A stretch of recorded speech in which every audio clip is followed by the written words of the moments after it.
ఈ గారెలు తయారు చేసుకోవడానికి ఇక్కడ నేను పావు కేజీ పొట్టు మినపప్పు తీసుకున్నానండి.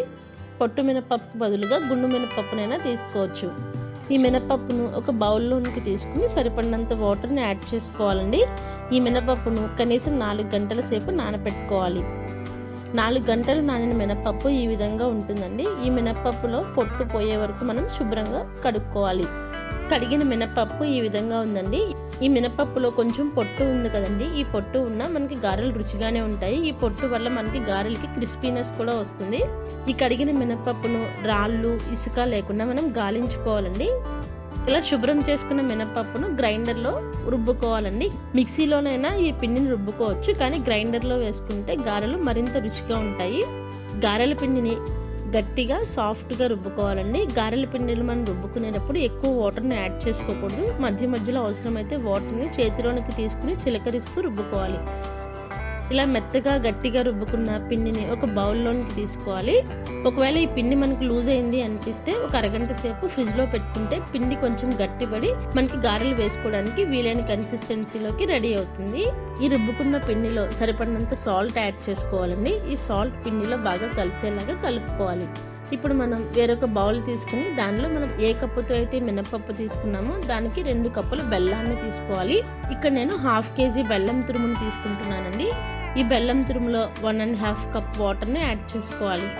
వాటర్ యాడ్ చేసుకున్న తర్వాత ఈ బెల్లం వాటర్ను స్టవ్ మీద ఉంచి స్టవ్ ఆన్ చేసుకోవాలండి. బెల్లం కరిగేటప్పుడు మధ్య మధ్యలో తిప్పుకుంటూ ఉండాలి. ఇలా చేయడం వల్ల బెల్లంలో ఏమైనా గడ్డలు ఉంటే అవి కూడా చక్కగా కరిగిపోతాయి. బెల్లం కరిగింది కదండి, ఇప్పుడు ఈ కరిగిన బెల్లంను ఒకసారి ఫిల్టర్ చేసుకోవాలి. ఇలా ఫిల్టర్ చేసుకోవడం వల్ల బెల్లంలో ఉండే దుమ్ము, డస్ట్ పార్టికల్స్ పాకంలో లేకుండా నీట్గా ఉంటుంది. ఇలా ఫిల్టర్ చేసుకున్న బెల్లం పాకంను మళ్ళీ స్టవ్ మీద ఉంచి ప్యాన్ పై మూత ఉంచి బాగా మరిగించుకోవాలండి.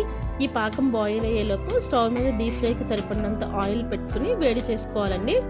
ఈ బెల్లం వాటర్కి పాకం రానవసరం లేదండి. చక్కగా బాగా పొంగుతూ మరుగుతూ ఉంటే సరిపోతుంది. తీగ పాకం, ఉండపాకం అలా మనం పాకం ఏమి టెస్ట్ చేసుకోవాల్సిన అవసరం లేదు. పాకం చక్కగా మనకి బుడగలుగా వస్తూ బాయిల్ అయితే సరిపోతుంది. పాకం బుడగలుగా వస్తూ రెడీ అయింది కదండి. ఇప్పుడు స్టవ్ ఆఫ్ చేసుకుని ఈ బెల్లం పాకంలో 1 టీ స్పూన్ యాలకుల పౌడర్, 1/2 టీ స్పూన్ మిరియాల పొడి యాడ్ చేసుకోవాలండి. మిరియాల పొడి యాడ్ చేసుకోవడం వల్ల బెల్లం పాకంకు లైట్గా స్పైసీ టేస్ట్ వస్తుంది, అది రుచిగా ఉంటుంది. ఈ మిరియాల పొడి యాలకుల పౌడర్లో బాగా కలిసేలాగా కలుపుకుని పాకం చల్లారకుండా ప్యాన్ పై మూత పెట్టుకోవాలండి. ఇప్పుడు మనం గారెలను వేడెక్కిన ఆయిల్లో వేసుకోవాలండి.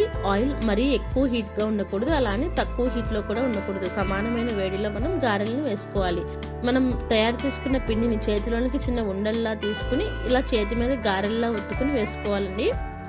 మనకు అలవాటు అయితే చేతి మీద గారెలను ఒత్తి వేసేసుకోవచ్చు, లేదా ఒక ప్లాస్టిక్ షీట్ మీద కానీ అరిటాకు పై మీద కానీ గారెలు వేసుకుంటే ఈజీగా ఉంటుంది. గారెలు వేసుకునేటప్పుడు వాటర్తో చేతిని తడుపుకుంటే పిండి చేతికి అంటుకోకుండా ఈజీగా చేతి నుంచి విడిపోతుంది. ఈ ఆయిల్కి సరిపడినన్ని గారెలను వేసుకోవాలండి. ఈ గారెలను ఒకవైపు కొంచెం ఫ్రై అయిన తర్వాత రెండో వైపు టర్న్ చేసుకోవాలి.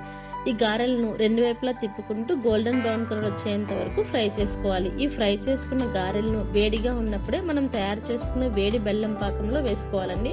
మనం ఫ్రై చేసుకున్న గారెలు, మనం తయారు చేసుకున్న బెల్లం పాకం 2 వేడిగానే ఉండాలండి. అప్పుడే గారెలు బెల్లం పాకంను బాగా అబ్జర్వ్ చేసుకుంటాయి. ఇదే విధంగా మిగిలిన గారెలను కూడా గోల్డెన్ బ్రౌన్ కలర్లో వచ్చేంత వరకు ఫ్రై చేసుకుని బెల్లం పాకంలో వేసుకోవాలండి. మనం బెల్లం పాకం కొంచెం లోతుగా వెడల్పుగా ఉన్న పాత్రలోనికి తీసుకుంటే గారెలు అందులో మునిగి బెల్లం సిరప్ను అబ్జర్వ్ చేసుకోవడానికి వీలుగా ఉంటుంది. గారెలు పాకంలో వేసిన తర్వాత బెల్లం పాకం చల్లారకుండా ఒక 10 నిమిషాల పాటు అలాగే మూత పెట్టి గారెలను పాకంలో బాగా నాననివ్వాలండి. అప్పుడు బెల్లం పాకం గారెలకు బాగా పీల్చుకుని గారెలు మంచి రుచిగా ఉంటాయి. అంతేనండి, ఎంతో రుచికరంగా ఉండే పాకం గారెలు రెడీ అయ్యాయి.